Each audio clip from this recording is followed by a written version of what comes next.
اپنی سوچ ہمیشہ اچھی رکھیں. ہم بڑا ہی منفی سوچتے ہیں.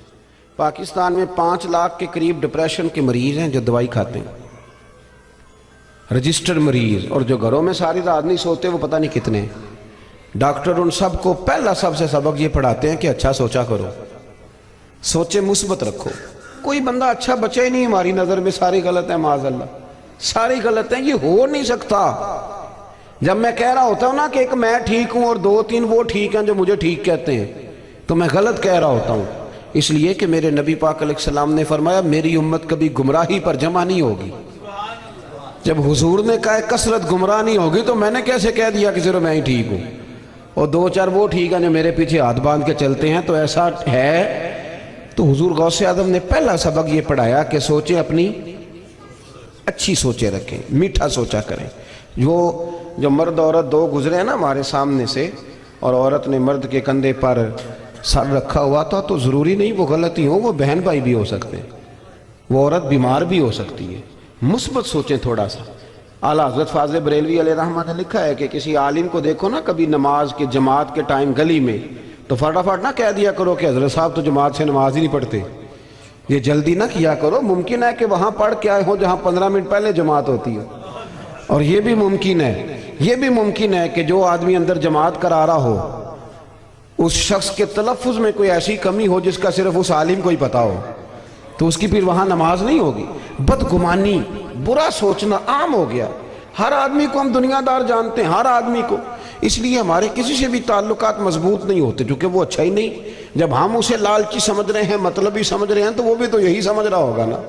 سوچیں اچھی رکھیں, میٹھی رکھیں. دوسرا سبق حضور غوث اعظم رضی اللہ تعالیٰ عنہ نے ہمیں پڑھایا ہے کہ جب دین کا کام کرو نا میرے بھائی, تو محنت کر کے کرو, کوشش کر کے کرو. میں ایک جملہ کہا کرتا ہوں, میں کہتا ہوں حضور غوث اعظم نے دین کا کام اس طرح کیا جس طرح مزدور کرتے. اور دیہاتوں میں غریب ہوتے تھے نا مزدور, تو وہ بیچارہ 12 گھنٹے ڈیوٹی کر کے بھی آتا تھا, تو پھر بھی کسی نے مٹی گرائی ہوتی تھی نا, تو کہتا تھا میرے ساتھ ٹھیکہ کر لے, میں تیری مٹی بھی اٹھا دیتا ہوں کیونکہ میرے بچے چھوٹے ہیں, مجھے ضرورت ہے. تو 200-400 لے کے نا, وہ ذرا دیکھنا ادھر غوث پاک فجر کی نماز کے بعد فقہ کا درس دیتے تھے, ظہر کی نماز کے بعد اصول حدیث پڑھایا کرتے, عصر کی نماز کے بعد حضور غوث اعظم رضی اللہ تعالیٰ عنہ تفسیر پڑھاتے, اور عشاء کی نماز کے بعد ہفتے میں 3 جلسے منعقد کرتے. اور جلسے اس طرح کے نہیں جس طرح کہ میں کرتا ہوں رٹی رٹائی تقریریں, بلکہ غوث اعظم کے قاری صاحب کو اجازت تھی, وہ جہاں سے مرضی آیت پڑھ دیتے تھے, غوث پاک تفسیر شروع کر دیتے تھے.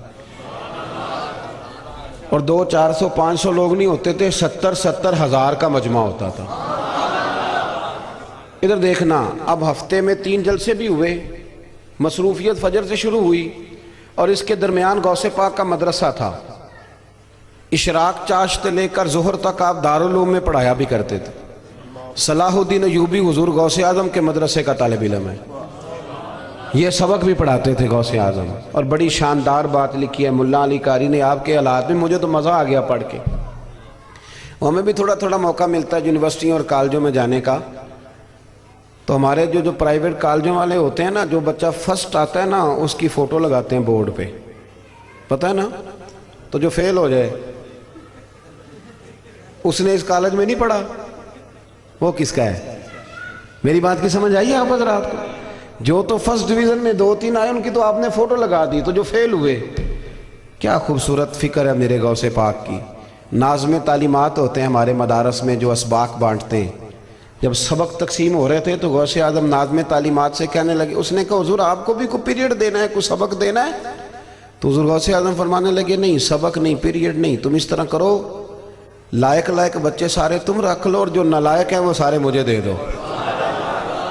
وہ نالائق جو ہے نا, کیا کہا میرے مصطفیٰ کریم نے, شفاعتی لأہل الکبائر من امتی, فرمایا جو بڑے بڑے کبیرہ گناہوں والے ہوں گے قیامت میں میری سفارش کی برکت سے جنت میں جائیں گے. تو نالائق بچے مجھے دے دو. غوث اعظم بچوں کو پڑھاتے, یہ سارے دن کی مصروفیت ہے. سمجھ آ رہی میری بات کی؟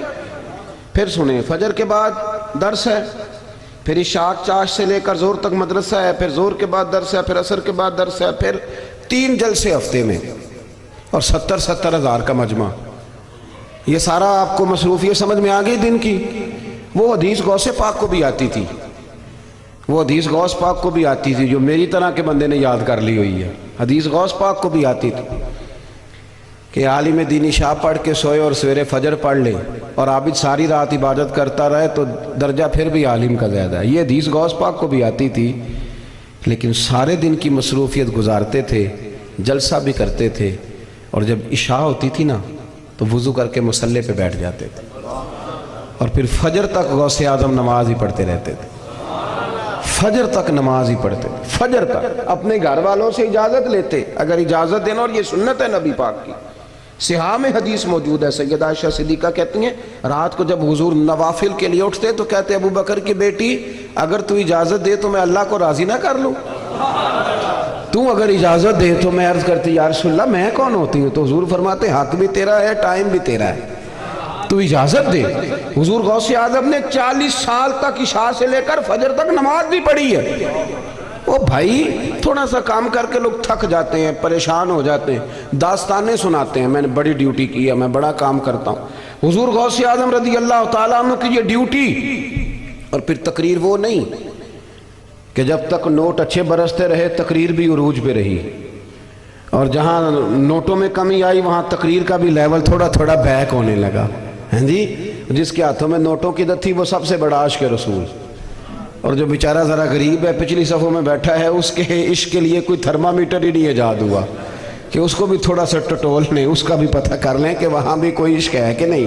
اور کئی بیچارے چھپ کے بیٹھتے ہیں، کئی میں نے دیکھے کمزور ہوتے ہیں نا، نہیں دے سکتے 50,000 محفل میں تو نہیں آگے آتے. میلاد کی محفلوں میں پیچھے چھپے ہوتے ہیں غریب لوگ، میں نے بکل کے نیچے بھی چھپے ہوئے دیکھے. اس لیے کہ کیا کریں، نہیں ہیں پیسے تو کدھر جائیں. آپ کو پتہ ہے محفل بڑی مہنگی ہے، غریب آدمی تو ہاتھ ہی نہیں ڈالتا. اتنا مہنگا کون جائے، اتنا اونچا کون اڑے، کہاں سے لائے لاکھوں روپے اور جلسہ کرائے. ہم نے دین مشکل کر دیا لوگوں کے لیے. نعت سننے کے لیے بھی 50-60 ہزار جیب میں ہو، اور کچھ ایسے بھی ہیں جو اسٹیج پہ کہتے ہیں کچھ بھی نہیں لیتا میں، اور پتہ تب چلتا ہے جب 2 ٹکٹوں کے پیسے پہنچ جاتے ہیں. اللہ معاف فرمائے. چھ معنی دار ہے، یہ کیا انداز ہے. میں نذرانے سے منع نہیں کر رہا، وہ تو حضرت بخاری میں ہے، حضرت عمر فاروق کو حضور نے کچھ دیا تھا تو انہوں نے کہا یا رسول اللہ ضرورت نہیں. تو محبوب علیہ السلام فرمانے لگے جو میں اپنی خوشی سے دوں سمجھ اللہ نے تجھے عطا کیا ہے. یہ تو معاملہ اور ہے، لیکن مطالبات کرنا اور طے کرنا اور چیزوں کو اتنا مشکل کر دینا اور تکلیف دینا، لوگوں کو اذیت میں مبتلا کر دینا، تو عجیب و غریب سا فلسفہ قائم ہو گیا.